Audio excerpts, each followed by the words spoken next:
नहीं बाबा, आपने मेरे को प्रॉमिस किया था कि अगर मैं सेकेंड ईयर क्लियर करूंगा तो आप मेरे को बाइक लेके दोगे। नहीं सूरज, ठीक से याद करो मैंने क्या बोला था।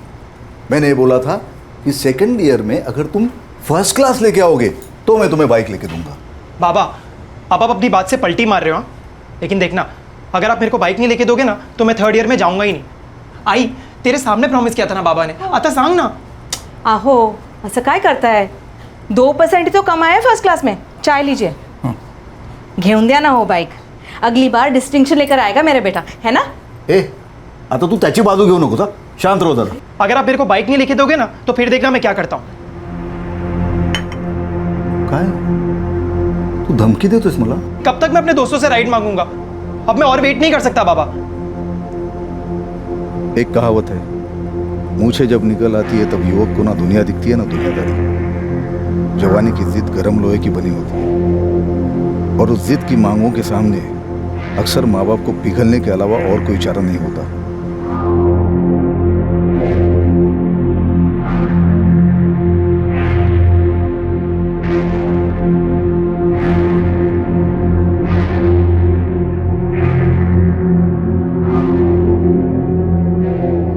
रोहित, पीछे से जानबूझकर आवाज देते हो ना गौरव भैया, पनौती लगाते हो ना मुझ पर। पनौती तो तब लगेगी जब तुझे एग्जाम में वापस से अंडा मिलेगा। अरे तो ठीक है ना यार, उस अंडे का मैं आमलेट बनाकर खा लूंगा, पर आप क्यों मुर्गी जैसे फड़फड़ा रहे हो? रोहित, बड़ों से ऐसे बात करते हैं? अम्मा, इस गौरव को समझा लो, इसकी पढ़ाई तो इससे संभलती है नहीं, मुझको बड़ा ज्ञान बांटने चला है। रोहित, रोहित! माँ तुम भी, अरे यार ऐसा लगता है जैसे सब खाली बैठे हो, कोई काम नाम है करने को कि नहीं है? अरे पर इतनी रात गई, तुम जा कहाँ रहे हो? अरे क्या हो रहा है रोहित? पापा अब हाथ जोड़ता हूँ, अब आप भी मत शुरू हो जाना। जा कहाँ रहे हो? अरे यार दोस्तों से मिलने जा रहा हूँ, कौन सा महापाप कर रहा हूँ यार। लाड दो धारी तलवार है, ना करो तो हमारा दिल जलता है, ज्यादा करो तो बच्चा सर चढ़ता है। कल तक जो घर का छोटा लाडला था आज बदतमीजी की मिसाल बन गया। अब करे तो क्या करे, कैसे खींचे वो लकीर लाड और संस्कार के बीच? कैसे समझाएं इस लाडले को? हम सिर्फ उसका भला नहीं चाहते बल्कि उसे जी जान से प्यार करते हैं। ये ले रे सलीम। क्या अबे सलीम, साले फिर से खा लिया था तू? सबको अपने जैसे समझाए क्या?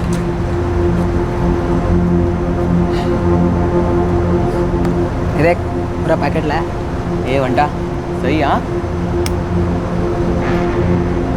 पुनीत बेंद्रे, उम्र 17 साल। इनके घर का हाल कुछ अलग नहीं था।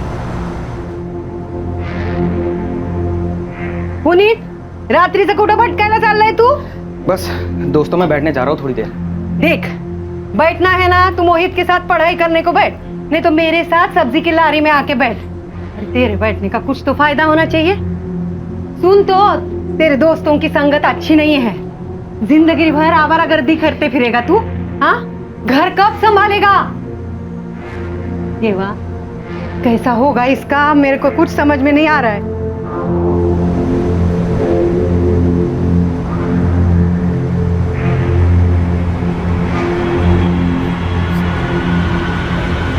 क्या रे, ऐसा सिंगल ड्रिंक निकालने आता है क्या? सलीम कुरैशी, उम्र 17। ये जितना बेफिक्र था उतना ही उसकी अम्मी और बहन परेशानी से बेहाल थे। सलीम, मैं 4-4 घरों में बर्तन घिसती हूँ। तेरी बहन शबाना 3 घरों में काम करती है, और तू? अरे कुछ तो शर्म कर बेटा। खून जलाकर तुझे स्कूल भेजा कि हमें थोड़ी राहत मिले, लेकिन तू है कि हमारी कमाई जुए और नशे में उड़ा रहा है। सलीम, मैं तुझसे बात कर रही हूँ। सलीम, सलीम कहाँ जा रहा है तू? तू कहाँ जा? मेरी बात सुन सलीम। या अल्लाह, किस गुनाह की सजा दे रहा है तू हमें? उन्हें अपने बच्चों की फिक्र थी, कुछ हद तक वो परेशान भी थे। हर माँ बाप की तरह अपने बच्चों की बगावत की चोट को वो खामोशी से सह रहे थे ताकि उनके बच्चों को कोई चोट ना आए। जवानी की दहलीज पर खड़े अपने बच्चों को वो ये सिखाने की कोशिश कर रहे थे कि बुराई की गिरफ्त में इस दुनिया से अच्छाई को कैसे छाना जाए। लेकिन जब इन नवयुवाओं का आक्रोश एक गहरी चोट बनकर इन परिवार वालों पर बरसा तो ये माँ बाप सदमे के भवंडर में डूबकर हाथ पैर मारते रहे। वो समझ ही नहीं पा रहे थे कि बात कब और कैसे इतनी बिगड़ गई। उन्होंने ऐसा क्या किया जो उन्हें नहीं करना चाहिए था, और ऐसा क्या नहीं किया जो उन्हें करना चाहिए था।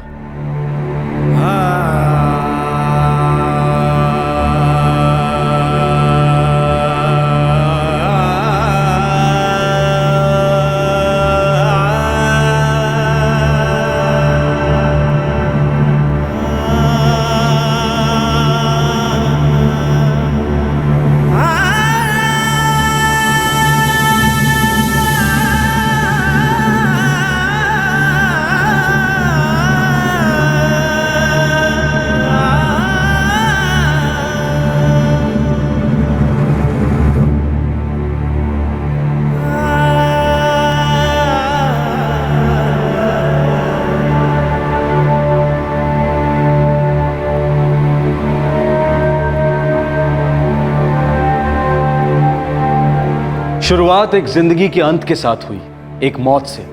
एक लावारिस लाश पाई गई जो अपनी कहानी बोल ही नहीं रही थी।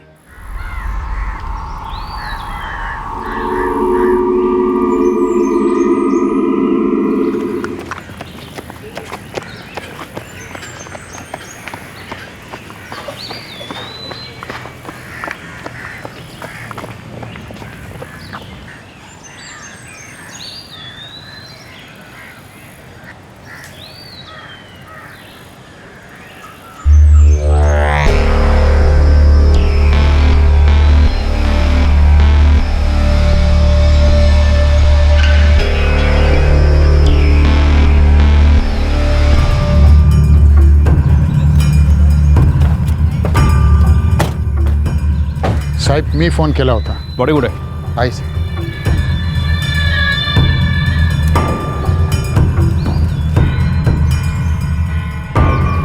पूरी जगह सर्च करो. आपने देखी थी पहले?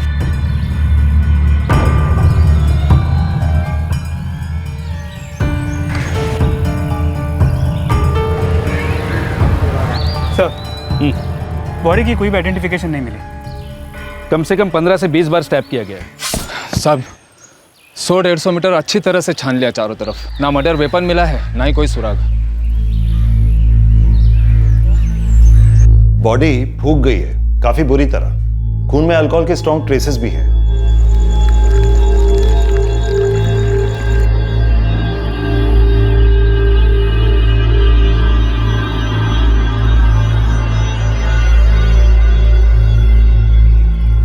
सर, लगता है यहाँ पे ड्रिंक्स पार्टी हो रही थी. पर पोद्दार, बॉटलें कहीं दिखाई नहीं दे रही.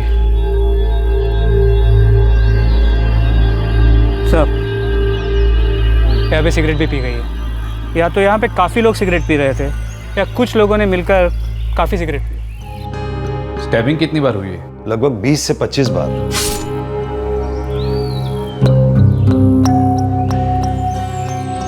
फूली हुई लाश और उस पर मिली रिस्ट वॉच की तस्वीरें मुंबई शहर के सभी पुलिस स्टेशंस में भेज दी गई, इस इंफॉर्मेशन के साथ कि विक्टिम की उम्र 20 से 25 साल की है और उसने हाथ में घड़ी पहनी हुई है. दर्जनों मिसिंग कंप्लेंट्स की फाइलें खोली गई, खबरियों को एक्टिवेट किया गया, लेकिन पूरे 3 महीने बाद भी इस युवक की लाश का आइडेंटिफिकेशन नहीं हो पाया.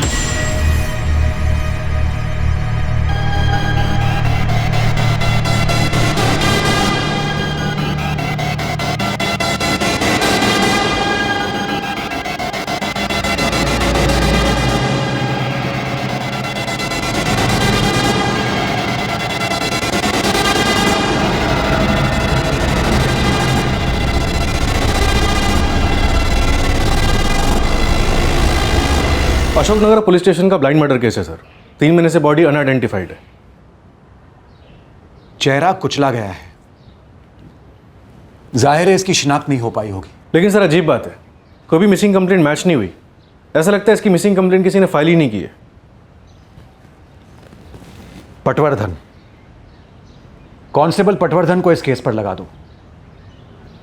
अनआइडेंटिफाइड लावारिस लाशों का एक्सपर्ट है वो.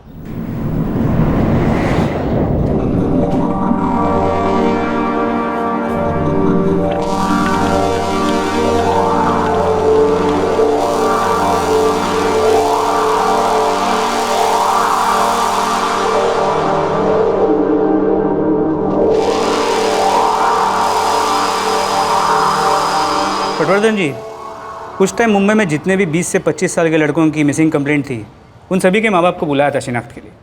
कुछ निकला नहीं। देखता हूँ मैं क्या कर सकता हूँ। वैसे 2 साल पहले एक ऐसा ही केस यहाँ आया था, काफी टेढ़ा मेढ़ा था, लेकिन लास्ट में सीधा हुआ। वो तो होना ही था, आप जो लगे हुए थे। थैंक यू पोद्दार साहब।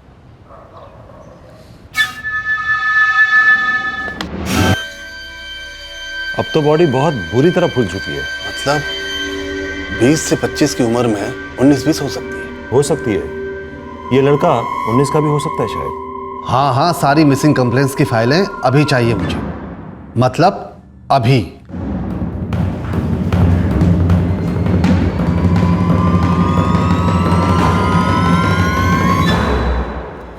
साहब जी आइए ना। साहब, बंदा मिल गया। कौन है?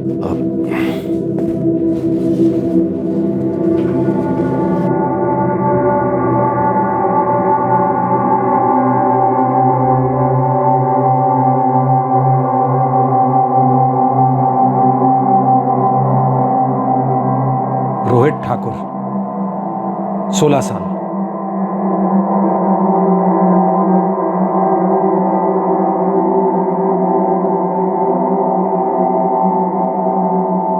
साहब, 2 साल पहले एक ऐसा ही केस मेरे पास आया था। बॉडी काफी फूली हुई थी। उसकी सही उम्र तय करने के लिए हम लोगों से थोड़ा सा चूक हो गई। मुझे लगा कहीं ये केस भी वैसा ही तो नहीं है। उस केस में भी लड़के की उम्र 17 साल थी, लेकिन देखने में वो 20-22 साल का लग रहा था। तो मैंने सही उम्र जानने के लिए 20 से 25 की जगह पे 15 से 25 की सारी फाइलें मंगवाई, मर्डर वाले दिन की, और उसके 2 दिन बाद की भी सारी फाइलों को अच्छे से छाना, और ये लड़का मिल गया। उसका बाप ऑटो चलाता है, सुरेश ठाकुर नाम है। 15 जून को कंप्लेंट दर्ज की गई थी कि रोहित ठाकुर 14 जून की शाम से गायब है। रोहित कल शाम को 4:30 बजे घर से निकला, खाने पर नहीं आया साहब। तो हमने फोन भी किया था उसको, और 11 बजे के बाद से तो उसका फोन भी स्विच ऑफ है। अब तक नहीं लौटा है साहब।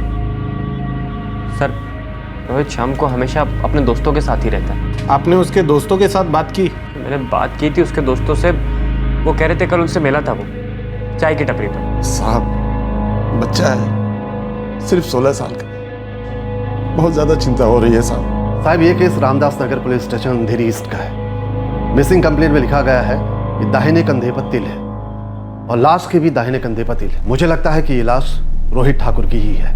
ठीक है, रोहित ठाकुर की फैमिली को बुलाओ और बॉडी दिखाओ। जी हाँ। क्या हुआ जी?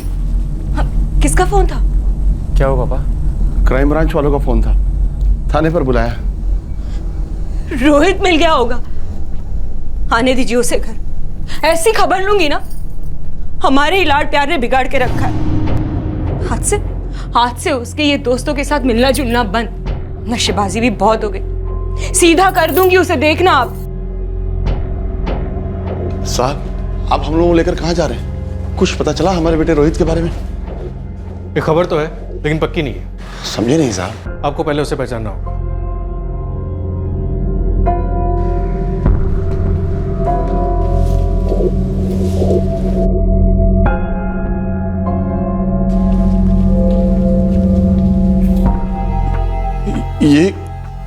ये क्या है साहब? 15 जून को हमें लाश मिली थी, जिस दिन आपने रोहित की मिसिंग कंप्लेंट करवाई थी। मिसिंग कंप्लेंट में और पोस्टमार्टम रिपोर्ट में काफी बातें मैच करती हैं।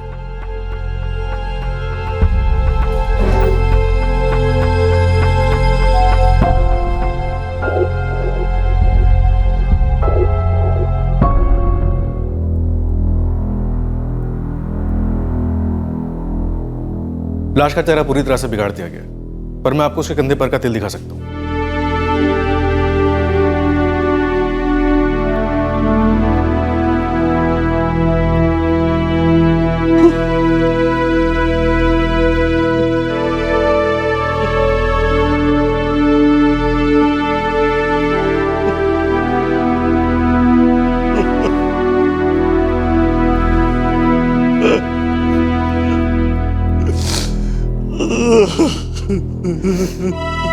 गौरव, क्या लाश तुम्हारे भाई रोहित की?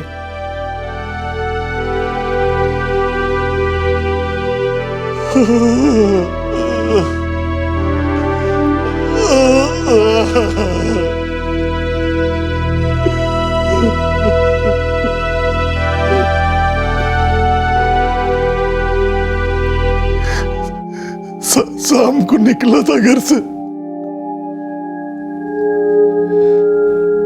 कुछ बता नहीं रहा था कि कहाँ जा रहा है। कहाँ जा रहा है? यार टोकने की आदत नहीं जाएगी ना तुम्हारी। अरे क्यों बताऊं कहाँ जा रहा हूँ, मालिक हो मेरे। देख मेरे भाई, 10वीं है तेरी। अगर एक साल अपने आप को थोड़ा लगाम देगा ना तो जिंदगी भर घुड़सवारी करेगा। ये घोड़े गधे पर ना तुम चढ़ना, मैं तो फ्लाइट से जाऊंगा। बिजनेस क्लास का टिकट कट गया मेरा। लेकिन अभी कहाँ जा रहा है तू? अम्मा बाहर जा रहा हूँ, जैसे रोज जाता हूँ और जाता रहूंगा। हमेशा ऐसा ही करता था, बिना बोले घर से चले जाना। जी सर। तो वो गया कहाँ होगा? पता नहीं सर, हमेशा ऐसे ही निकल जाता था बिना बताए। उस दिन उसका फोन स्विच ऑफ था और जब रात तक वो घर नहीं आया तो मैं उसके दोस्तों के घर गया।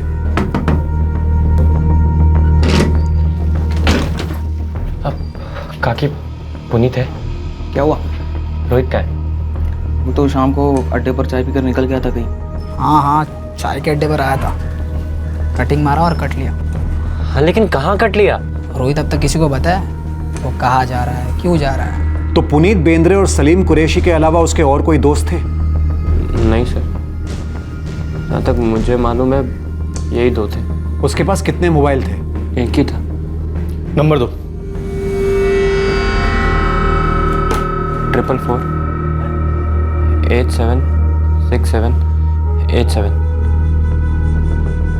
हमने क्राइम सीन को कम से कम 3 बार पूरा स्कैन किया, लेकिन मोबाइल कहीं मिला नहीं। मतलब रोहित का फोन शायद वहां पर था ही नहीं, या फिर हत्यारा ले गया होगा।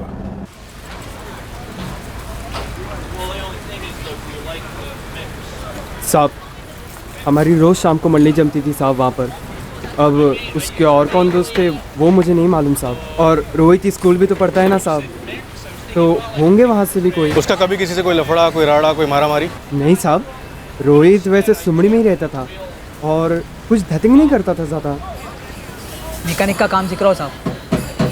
रोहित तेरा खास दोस्त था? हाँ साहब। सलीम, रोहित का गेम किसने बजाया था? साहब मुझे पता होता तो मैं आपको कब का बोल देता। जितना मालूम था उतना बोल दिया आपको। उस दिन वो चाय पीने आया, चाय पिया और फटक करके निकल गया। हाँ वो बताया तूने, अब आगे बता।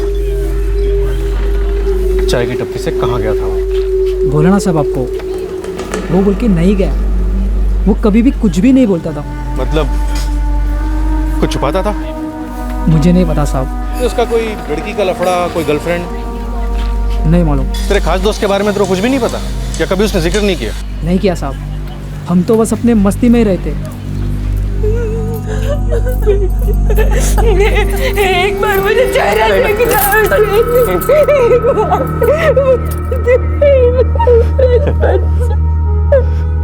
और तू नहीं देख पाएगी।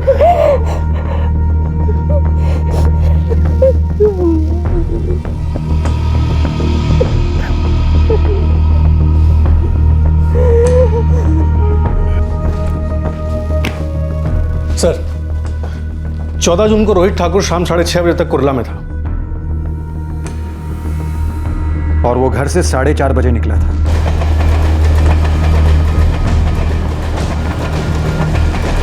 उसके बाद उसके सेलफोन का लोकेशन अंधेरीज था जहां वो रहता था।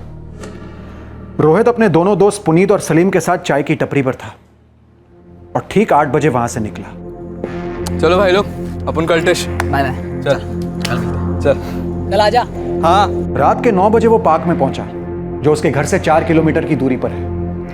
पोस्टमार्टम रिपोर्ट के हिसाब से मौत लगभग रात के 10:30 बजे हुई थी, आधा घंटा आगे पीछे। रोहित शराब पी रहा था। उसके ब्लड स्ट्रीम में से शराब के ट्रेसेस पाए गए हैं। खून में अल्कोहल के स्ट्रॉन्ग ट्रेसेस भी हैं। क्राइम सीन पर से स्टायरोफोम के 4 कप्स पाए गए, सब में से शराब की बू आ रही थी। तो इसका मतलब वो वहां 3 और लोगों के साथ था। सर वो अपने 2 खास दोस्तों को चाय की टपरी पर ही बाय बाय बोल के निकला था। तो फिर ये 3 नए लोग कौन है? सर एक नंबर है 44468988। रोहित की इस नंबर पे काफी बातें होती थी। फोन का लोकेशन कुरला है। कोई लड़की है? हाँ सर, आरती यादव। इन्वेस्टिगेशन आखिरकार एक एंगल पर आकर टिक गई थी। आरती यादव कौन थी ये लड़की जिसकी रोहित ठाकुर के साथ हर रोज और कभी कभार दिन में 2-3 बार बातें होती थी? क्या ये आरती यादव ही इस हत्या का मुद्दा थी?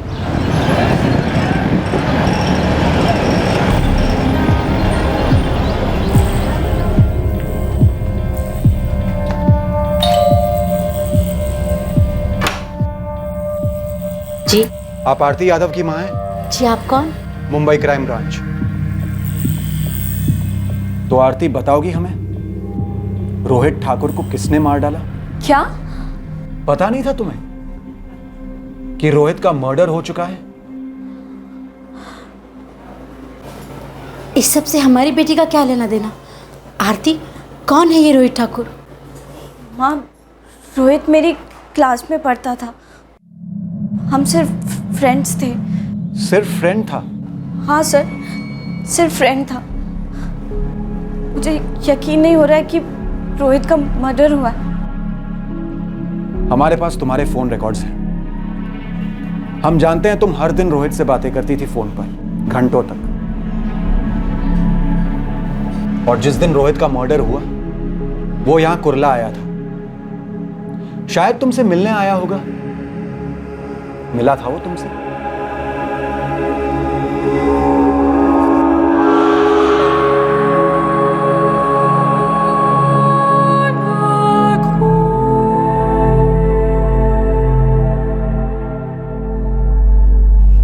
वो सिर्फ फ्रेंड तो नहीं था आरती। देख बेटा, तू जो भी कुछ जानती है ना, सब कुछ सच सच बता दे। पुलिस वाले हैं, आखिर तेरा क्या लेना देना है रोहित की मौत से?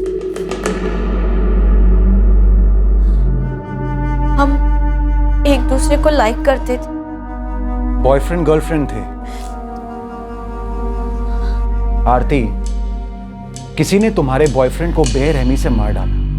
हम उसके हथियारों को ढूंढ रहे हैं। तुम नहीं चाहती हो कि वो पकड़े जाएं? हमें बता दो, कौन थे वो लोग? मुझे कुछ नहीं पता। उस शाम को हम मिले थे थोड़ी देर के लिए, लेकिन मुझे घर आना था और वो भी अपने घर के लिए निकल गया। तुम्हें कोई अंदेशा था कि उसके साथ कुछ गलत होने वाला है? कोई बात थी, कोई डर था? क्या तुम दोनों किसी बात से डर रहे थे या फिर वो अकेला किसी बात से डर रहा था? नहीं सर, मेरे कहने का मतलब था जो हुआ वो रोहित के साथ क्यों हुआ। वो इतना अच्छा था। मैं उससे बहुत। वाघ, लड़की पर नजर रखो आप। सर, लड़की काफी हिल गई थी, शायद कुछ जानती हो। रोहित की चाली में भी एक आदमी को लगा दो।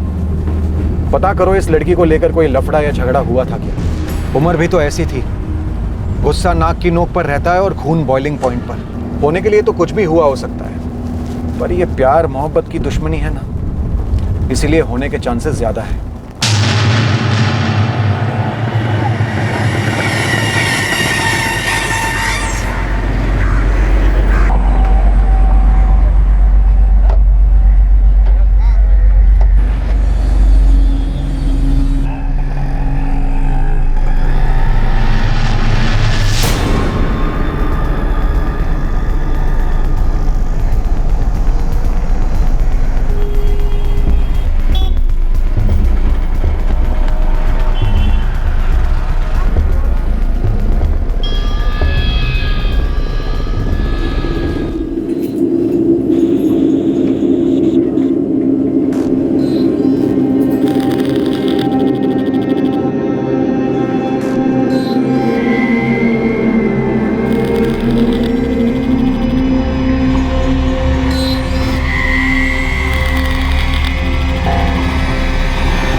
देखो बेटा, हम जो तुम्हें देने की कोशिश कर रहे हैं वो हमारे बाबूजी ने हमारे बारे में सोचा भी नहीं था। खिलाने के पैसे नहीं थे तो पढ़ाते कहाँ से? बेटा, तुम किस्मत वाले हो कि तुम्हें पढ़ने का मौका मिल रहा है। थोड़ा फास्ट फॉरवर्ड में बोलेंगे, मतलब जल्दी। देखो बेटा, मेहनत जो है वो फास्ट फॉरवर्ड नहीं हो सकती। मेहनत रोज करनी पड़ती है और लगन से करनी पड़ती है। पापा, मैंने फास्ट फॉरवर्ड बोला था, आप तो और ही स्लो मोशन में चले गए। ठीक है, सुन, आज से तुम्हारा रात देर तक घर से बाहर रहना बंद, और तुम्हारे जो ये लफंगे आवारा दोस्त है ना, इनके साथ घूमना फिरना बंद। देखो बेटा, हो सके तो इनको अपनी गाड़ी से उतार दो, नहीं तो तुम्हारी गाड़ी जो है वो चल नहीं पाएगी, और मंजिल मिलने से तो रही। हो गया पापा आपका? सुना दिया रोज की तरह लेक्चर, और मैंने क्या किया, इस कान से सुना और इस कान से निकाल दिया। अब जाऊं? जल्दी लौट। जाने देंगे तब तो आऊंगा ना। अच्छा, संभाल के जाओ। एक 50 का पत्ता मिलेगा।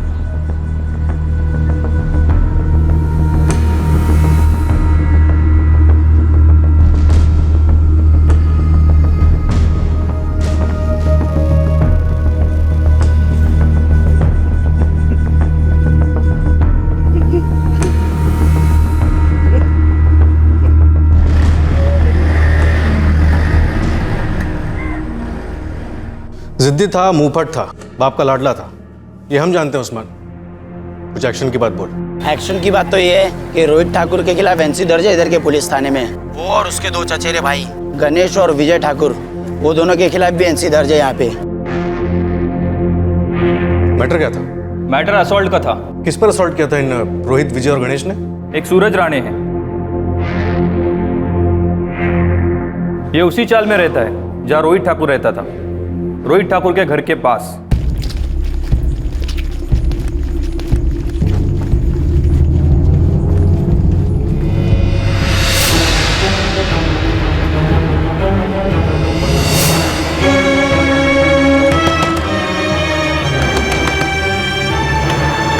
सूरज किधर है? बात क्या बेटा? सूरज किधर है? क्या रे रोहित? चल को अरे क्या झगड़ा है तुम लोगों का? सांग ना बाबा, सांग ना। कोई बात नहीं बाबा, इन सबको देख लूंगा। सर, रोहित ठाकुर के खिलाफ एनसी सूरज राणे और उसके बाप रघुवीर राणे ने की थी, और इत्तेफाक की बात है कि रोहित, उसके भाई गौरव और बाप सुरेश ने सूरज राणे के खिलाफ एनसी की थी। झगड़ा किस बात को लेकर हुआ था? बदला। रोहित ठाकुर मर्डर केस में पहला एंगल उभरा था आरती यादव वाला, और अब अतीत का एक और एंगल उभर कर सामने आया था, चौल में हुए आपसी झगड़े का एंगल। दो परिवारों के बीच हुए एक छोटे से मसले को लेकर इतनी गहरी दुश्मनी निकल आई थी। आखिरकार क्या था यह छोटा सा मसला? गौरव ठाकुर, सूरज राणे ने तुम्हारे भाई रोहित के खिलाफ और तुम लोगों ने उसके खिलाफ एनसी दर्ज करवाई थी। झगड़ा किस बात को लेकर हुआ था? साहब, शुरुआत तो सूरज ने की थी। किसकी शुरुआत गौरव?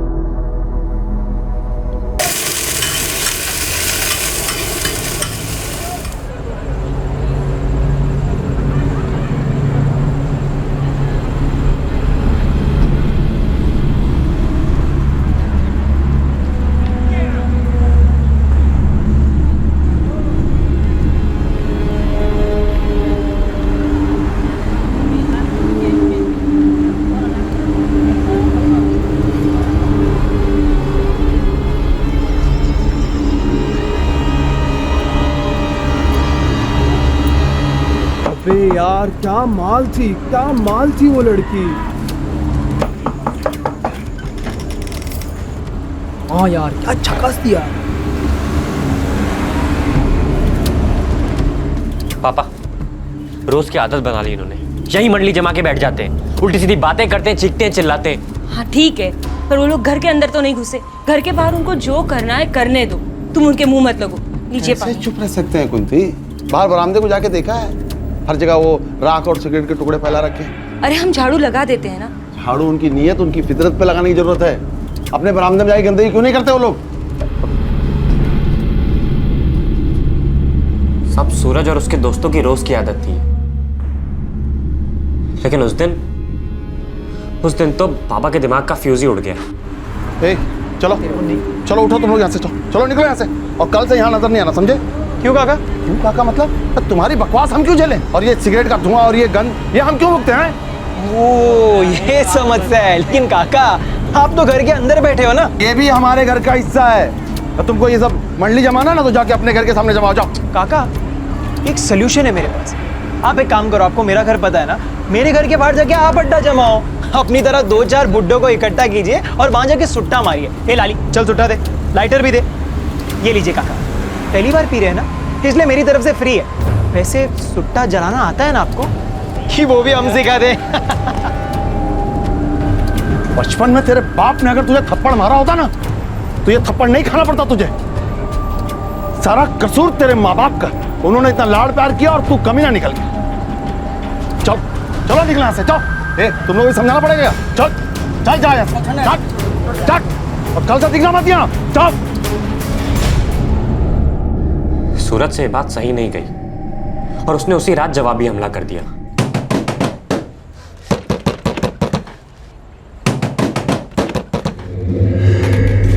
क्या पे 2 टके के रिक्शा ड्राइवर? मेरे बाप ने आज तक मेरे पे हाथ नहीं उठाया और तूने पूरे मोहल्ले के सामने मेरे को थप्पड़ मारा। क्या सोचा था भाई? थप्पड़ खा के चुप रह जाऊंगा? तेरी तो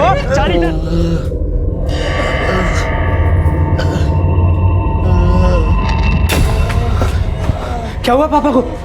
सुना कोई झगड़ा हुआ था? सूरज राणे आया था अपने आदमियों के साथ और ये हालत करके गया। तो तुम क्या कर रहे थे? बांसुरी बजा रहे थे? रोहित अपना मुंह बंद रख। कम से कम मैं पापा के पास था और उन्हें बचाने की कोशिश कर रहा था। तू कहाँ था? गौरव, मेरे हिसाब से फ्रैक्चर लगता है, हमें एक एक्सरे निकालना चाहिए।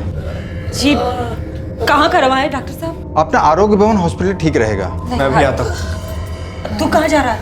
आता हूँ मैं। अरे रोहित साहब, मैंने रोहित को बुलवाया था लेकिन सिर्फ इसलिए ताकि पापा को अस्पताल ले जाने में मदद मिल सके, लेकिन वो तो इस तरह से बिना बताए चला गया कि मुझे समझ में ही नहीं आया उसके दिमाग में चल क्या रहा था। रोहित कहाँ है तू? रोहित, पापा को अस्पताल लेके जाना है। अरे एक्सरे निकलवाना है, तेरी जरूरत पड़ेगी। और तो और पुलिस रिपोर्ट भी करनी पड़ेगी, डॉक्टर साहब ने बोला है। हाँ ठीक है, मैं आता हूँ। जब रोहित क्लिनिक आया तो उसके साथ गणेश भाई और विजय भाई थे, मेरे चाचा के लड़के। मुझे ऐसा लगा कि पापा की मदद करने के लिए ये इन दोनों को लेके आया है। किसी ने सूरज और उनके घर पर हुई मारामारी का जिक्र नहीं किया? एक शब्द भी नहीं सर। मैंने जैसे ही पापा को अस्पताल में भर्ती कराया तो उन्होंने मुझे बताया ये पुलिस केस है और हमें जाके रिपोर्ट लिखानी पड़ेगी। तो मैं रोहित के साथ विजय भाई और गणेश भाई को लेकर रिपोर्ट लिखाने गए और माँ पापा के पास में ही थी। फिर मुझे पुलिस स्टेशन जाके मालूम पड़ा कि रोहित ने सूरज के साथ क्या किया।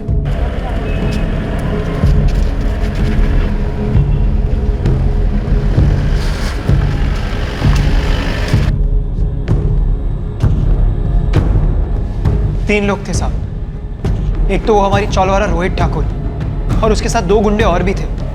बगाना देखो कितनी बेरहमी है तुम्हारा। साहब ये 1 नंबर के झूठे और फट्टू लोग हैं साहब। इसने पहले मेरे बाप को इतनी बुरी तरह से मारा कि वो अभी भी हॉस्पिटल में। आप चलकर देख सकते हैं। तुमने देखा था इन्हें तुम्हारे बाप को पीटते हुए? मैं बाहर था, लेकिन ये मेरा बड़ा भाई है, इसने देखा था साहब। इसको भी थोड़ी पड़ी। तुम्हारा नाम क्या है? रोहित ठाकुर, सुरेश ठाकुर का छोटा लड़का हूँ साहब। सर लड़ाई पहले इसने शुरू की थी। इसने मेरे पापा पे जानलेवा हमला किया था। साहब ये झूठ बोल रहे हैं साहब। अरे मैंने आज तक वो सुरेश ठाकुर से बात ही नहीं किया है। अरे वो आए थे, यहाँ वहाँ की बातें कर रहे थे, सबके सामने मेरे को थप्पड़ मारा और उसके बाद इसको भेजा ये रोहित ठाकुर को इन गुंडों के साथ मेरे को मारने के लिए। साहब आप पहले हमारा केस दर्ज कीजिए साहब। इसने मेरे बाप पर जानलेवा हमला किया है साहब। नहीं साहब, पहले हम लोग आए। साहब पहले आप हमारा केस दर्ज कीजिए साहब। आप पहले हमारा केस साहब, लेकिन हम लोग पहले यहाँ पर आए ना, आप हमारा शांत बसा।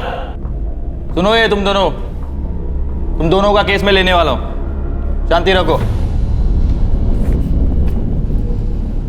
तुमने इस मामले के बारे में हमें पहले क्यों नहीं बताया?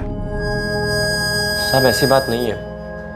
करीबन 1 साल पहले वो इंस्पेक्टर साहब ने दोनों पार्टियों की कंप्लेंट दर्ज की थी, लेकिन फिर पापा को ठीक होने में 4-5 महीने लग गए और उसके बाद हमारा वो राणे परिवार से कुछ खास लेना देना रहा ही नहीं। तो तुम्हें लगता है कि इस पूरे 1 साल में रोहित और सूरज का कोई सामना नहीं हुआ होगा? कोई झड़प नहीं हुई? पता नहीं साहब।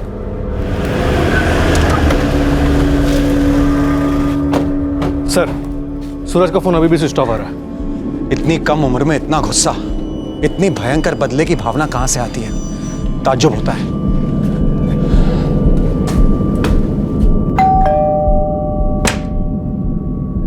जी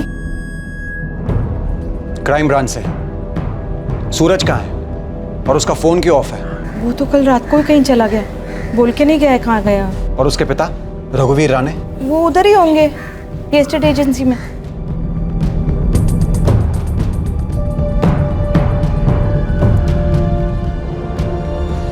साहब मैं मानता हूं कि मेरा बेटा थोड़ा गुस्से वाला है, लेकिन साहब सूरज कभी किसी का खून नहीं करेगा। रघुवीर जी, आपका बेटा सूरज कल रात से घर नहीं लौटा है। उसका मोबाइल भी ऑफ है। कहां गायब हो गया है आपका बेटा? साहब मैं भी परेशान हूं इस बात से, लेकिन साहब ये सूरज की पुरानी आदत है। वो दोस्तों के साथ कहीं चला जाता है तो रात रात भर घर पे नहीं आता, कभी कभी तो दूसरे दिन सुबह आता है घर पे। लेकिन साहब आप जैसा सोच रहे हो वैसा कुछ नहीं साहब। साहब मेरे बेटे ने बहुत भुगता है साहब, अब वो बहुत बदल गया है। साहब कौन सा भी बिल में घुस के बैठने दो, अपना नेटवर्क के बाहर नहीं जा सकता। कोई खबर है क्या सूरज का हाथ होने की? अभी तो मैंने मार्केट में बॉल डाला ही है, जैसे ही बॉल टप्पा खाएगा कोई ना कोई तो शॉट जरूर मारेगा। खबर आएगी साहब, पक्का आएगी। लेकिन हाँ, एक बात बोलनी थी आपको। क्या बोल रही थी? ये सूरज का बायोडाटा निकाला है मैंने, इसमें रोहित में कुछ ज्यादा फर्क नहीं है। दोनों अपनी फैमिली के लाडले बच्चे, एकदम चिड़चिड़े और बिगड़े हुए, किसी की नहीं सुनते। क्या भुगता था आपके बेटे ने और बदल गया का क्या मतलब? साहब ये आपसे बेहतर कौन जान सकता है। एक बार इंसान जेल के अंदर चला गया तो वो कुछ और ही बनकर बाहर निकलता है। या तो खूंखार आदमी या फिर पछताने वाला इंसान। जेल क्यों हुई थी सूरज को, और ये पछतावा किस बात का? हाँ, इस केस के दौरान हमें पता चला कि सूरज ने ऑटो ड्राइवर सुरेश ठाकुर पर हमला किया था। सुरेश ठाकुर की हालत बहुत खराब थी, काफी बुरी तरह चोटें आई थी। तो सूरज को सजा हुई इस केस में? हाँ हुई, पड़ोसी विटनेस थे, स्ट्रॉन्ग केस बना, चार्जेस भी साबित हुए।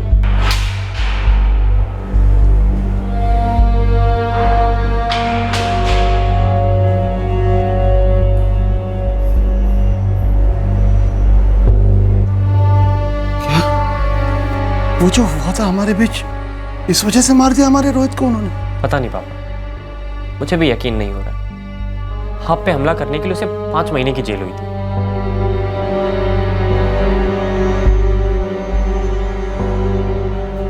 साहब जेल ने उसे पूरी तरह तोड़ दिया था।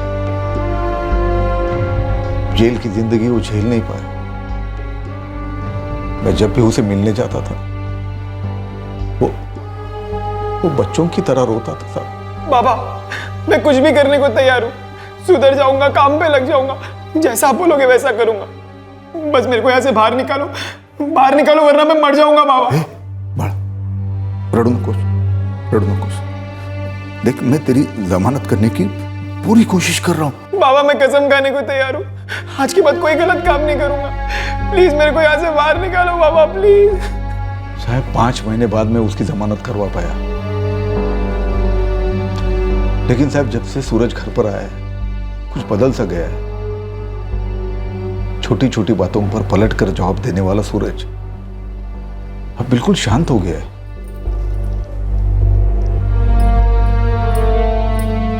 सूरज, ए बेटा, सूरज बेटा जेवायला रे बेटा। काय साला बड़ा, देख जब तू पहले जिद करता था और चिल्लाता था तब बहुत बुरा लगता था, पर अब तू ऐसे चुपचाप बैठे रहता है और भी बुरा लगता है रे। काय साला अपनी आई को नहीं बताएगा? रघुवीर जी, अगर आपका बेटा इतना शांत हो गया है और इतना सुधर गया है तो फिर वो गायब क्यों है? और उसका मोबाइल क्यों ऑफ है? कहाँ छुपा है वो? अब अगर वो भागा है तो मुझे मालूम है वो क्यों भागा है। क्योंकि उसे डर है कि हम उस पर शक करेंगे। बिल्कुल सर, किसी भी सूरत में वो दोबारा जेल नहीं जाना चाहता, और हम उसे किसी भी सूरत में बिना उससे पूछताछ किए उसे खुला नहीं छोड़ सकते। तब आपको कैसे समझाऊं कि सूरज कभी कोई गलत काम नहीं कर सकता? हाँ तो ठीक है ना, एक बार उसे हमसे मिलवा दीजिए। हम इतने सालों से ये काम कर रहे हैं, थोड़ी बहुत समझ है हमें। बंदे को देखते ही समझ जाते हैं कि कौन कितने पानी में है। साहब 4 दिन से इस लड़की आरती यादव के आगे पीछे घूम रहा हूँ।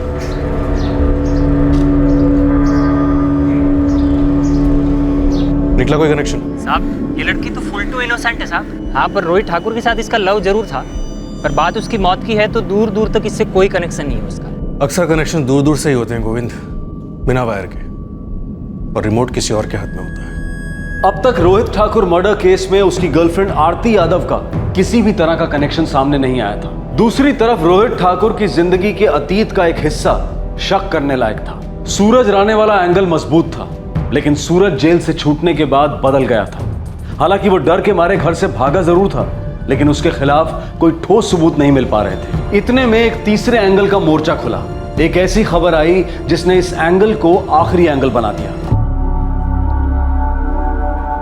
मान लो ये ग्लास रोहित का है जिसमें से उसने शराब पी।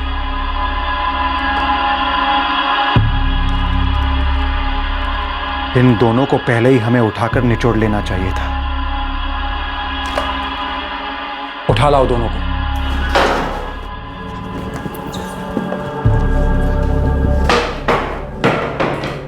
क्या है ना, तुम दोनों का हिसाब किताब बिल्कुल उल्टा है।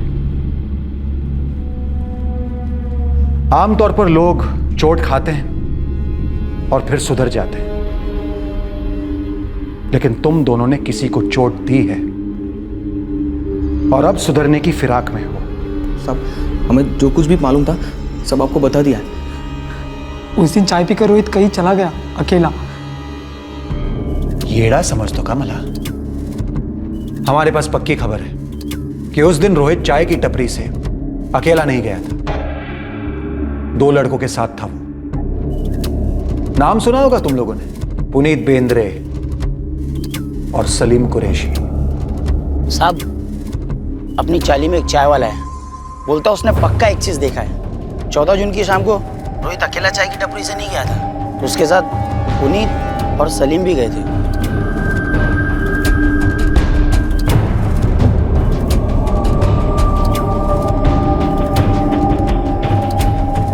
और हाँ, एक और बंदा है अपनी चाली में जिसने उस रात के वक्त इन तीनों को पार्क में एक साथ जाते हुए देखा था। अब ना बेटा, तू मुझे पूरी स्टोरी सुना दे एकदम अच्छे से। कुछ भी चेंज हुआ ना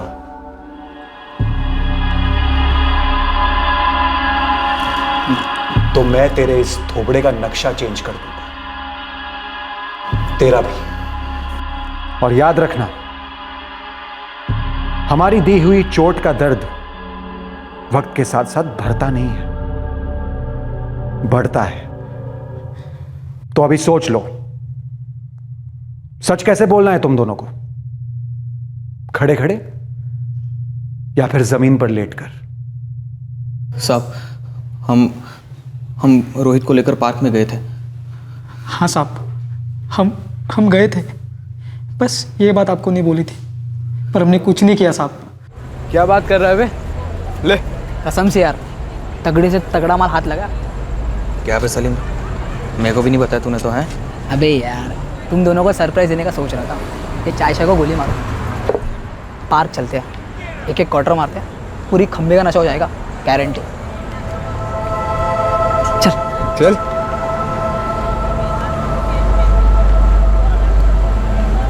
साहब, हमारा काम था सिर्फ और सिर्फ रोहित को पार्क में लेकर आना और पिला के टाइट कर देना। साहब सॉलिड पछतावा हो रहा है ये सोचकर कि हमने सब क्यों किया। एक दिन नहीं जाता जब रात को रोना नहीं आता कि हमने रोहित के साथ ये सब क्यों किया। अबे सलीम, साला एक बात समझ नहीं आ रही, अपन 3 लोग हैं ना, तू ये मैं, अबे तू ये चौथा ग्लास किस लिए रखा है बे? जब 3 जन पीने बैठते हैं ना तो भटकता वो टपकता है, वो नाराज ना हो इसीलिए चौथा गिलास रखा। अबे जा बे, क्या गवारों जैसी बातें कर रहा है, ये भूत कुछ नहीं होता है। हाँ बच्ची, अब हम ठहरे अनपढ़ गवार, बस तू एक पढ़ा लिखा शाना है। ए सलीम, इसकी बातों में क्या रहा है? वो भटकता वो भूत आ गया और भटक गया तो तू बनाना भाई। अबे साले तू भी ऐसे ही निकला। कौन था वो भटकता भूत? भाई साहब, जिसके लिए हम वो काम कर रहे थे।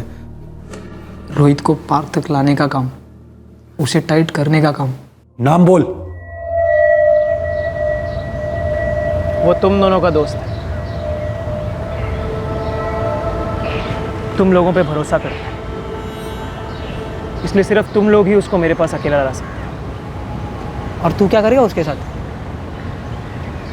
मार दूँ। ए एड़ा साला है क्या तू? देख हो गया होगा तू, लेकिन हम क्रैक नहीं है, समझा तू? अरे पागल हो गया ये। चल रहे सलीम, निकलते हम लोग। 25,000 25,000 दूंगा तुम लोगों को सिर्फ उसको पार्क तक लेके आना। जब मैं गेम बजाऊंगा तब तुम लोग वहां पे होगे भी। इसका मतलब तुम दोनों में से कोई नहीं फंसेगा। साहब हम दोनों ने पैसों के सामने अपने घुटने टेक दी। साहब हम उसे पार्क ले गए, उसे पिलाया, लेकिन उसे टच तक नहीं किया साहब। पूरा काम सूरज ने ही किया।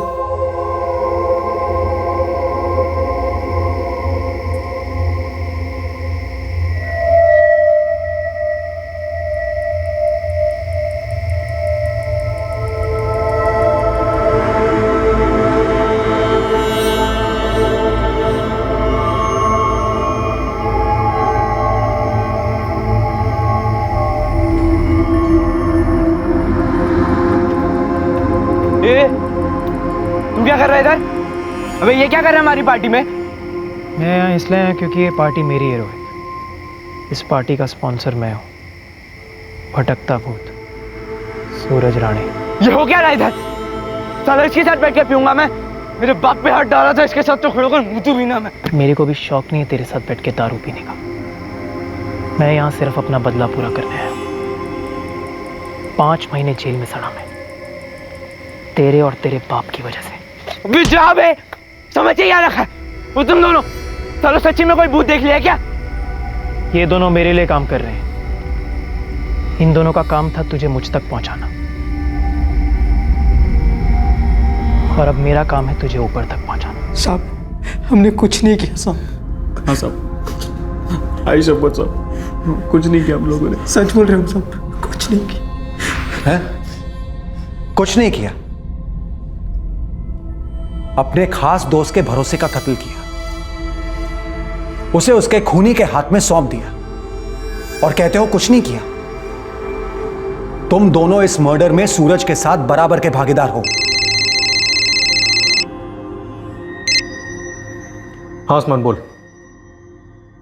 ओके सर, सूरज राणा अंधेरी के लॉज में छुपा बैठा है। चलो वश में करते हैं इस भटकते भूत को।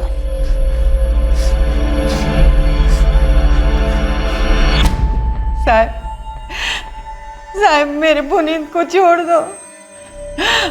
अभी अभी वो मेरे काम में हाथ बटाने लगा है और दारू भी नहीं पी रहा है। हाँ साहब, मेरे सलीम ने भी नशा छोड़ दिया है। ईमान से मैकेनिक का काम कर रहा था साहब। सालों बाद हमारी जिंदगी पटरी पर आई है। मेरा बेटा काम कर रहा है, पैसा कमा रहा है, अपने भाई बहनों का ख्याल रख रहा है। छोड़ दो उनको साहब, छोड़ दो। कैसे छोड़ दूं? उन दोनों ने अपने खास दोस्त रोहित को इतना बड़ा धोखा दिया। उसके माँ बाप उसके भाई को गहरी चोट पहुंचाई, और वही चोट घूम फिर के उनको मिल रही है, और अब आप लोगों को मिलेगी। चोट देने वाले को चोट खाने के लिए तैयार रहना पड़ता है। वो कहते हैं ना, जैसी करनी वैसी भरनी।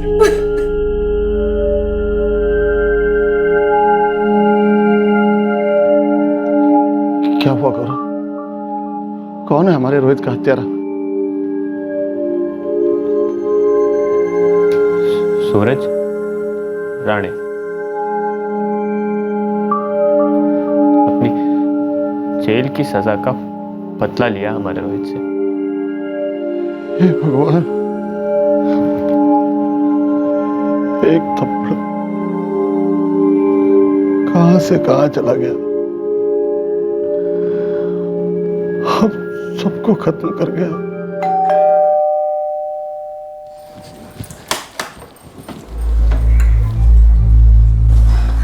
काय झालं? कुछ पता चला सूरज का? अहो तुम्ही काही बोलत का नाही?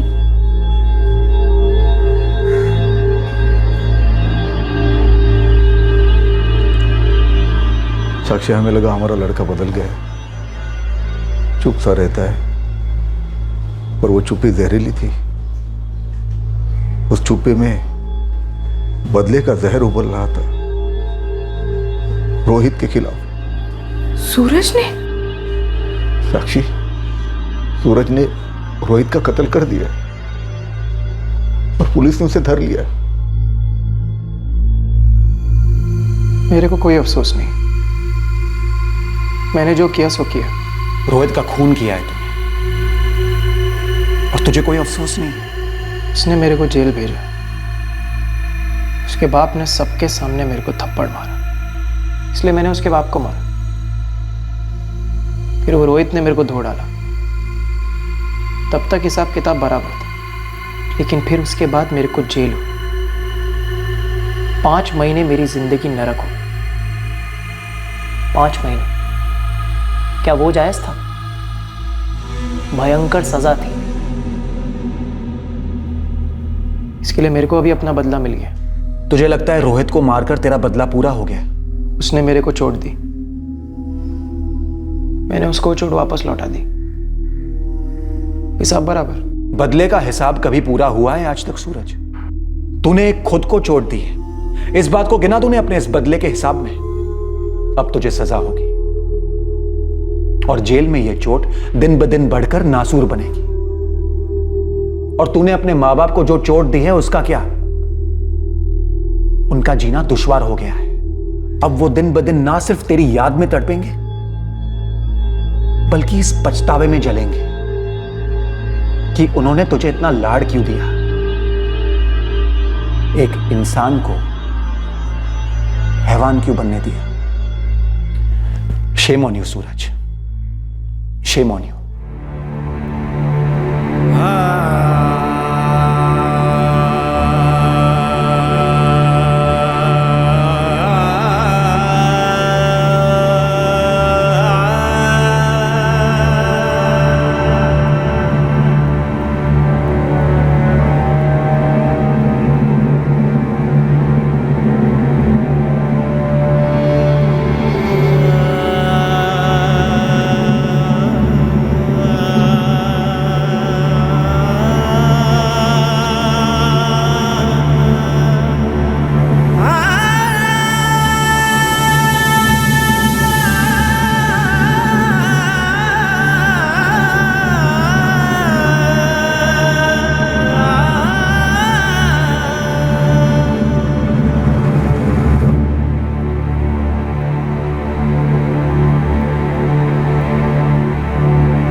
सुरेश को उस थप्पड़ का रंज है जो उन्होंने सूरज को लगाया था तमीज सिखाने के लिए।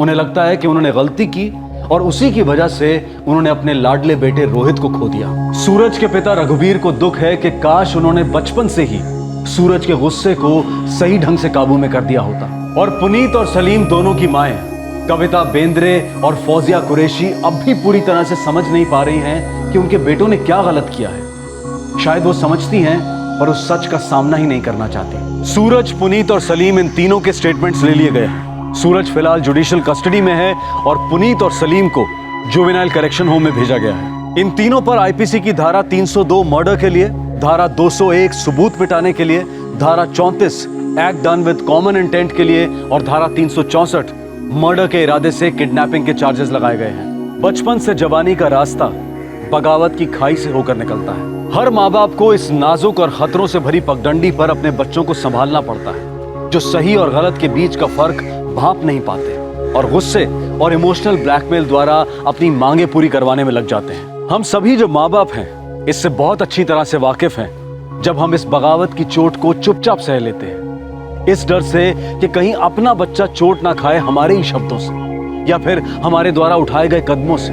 अक्सर एक थर्ड पार्टी जैसे कि शिक्षक गण, कोई रिश्तेदार या कोई काउंसलर माँ बाप और बच्चों के बीच इस चोट के रिश्ते के बारे में बच्चों से सीधी सरल बात कर सकते हैं, लेकिन बच्चों के इस रोष को, इस गुस्से को, इस बढ़ते हुए स्वार्थ को अगर सही समय पर अंकुश ना लगे तो चोटों की बौछार का सामना करना पड़ता है। ना सिर्फ बच्चों और माँ बाप को, बल्कि उन मासूम लोगों को भी जो इन बिगड़ी हुई औलादों के रास्ते में आ जाते हैं। एबनॉर्मली जिद्दी, बेबुनियाद गुस्सा, ये सब नजरअंदाज करने जैसे लक्षण नहीं है और ना ही समय के साथ इनके ठीक होने की अपेक्षा करना सही होगा। जरूरत है कि सोच समझकर ठंडे दिमाग से लेकिन दृढ़ इरादे से बच्चों को इस बात का आदी कराया जाए कि हर बार उनकी नहीं चल सकती, हर मांग पूरी नहीं हो सकती। एडजस्ट और एक्सेप्ट करने की शक्ति बच्चों के लिए माँ बाप की सबसे बड़ी देन हो सकती है। परफेक्ट बिहेवियर जैसी कोई चीज नहीं होती है और ना ही किसी दुर्व्यवहार के लिए एक स्टैंडर्ड परफेक्ट हल हो सकता है। बस समझदारी और कॉमन सेंस का इस्तेमाल करके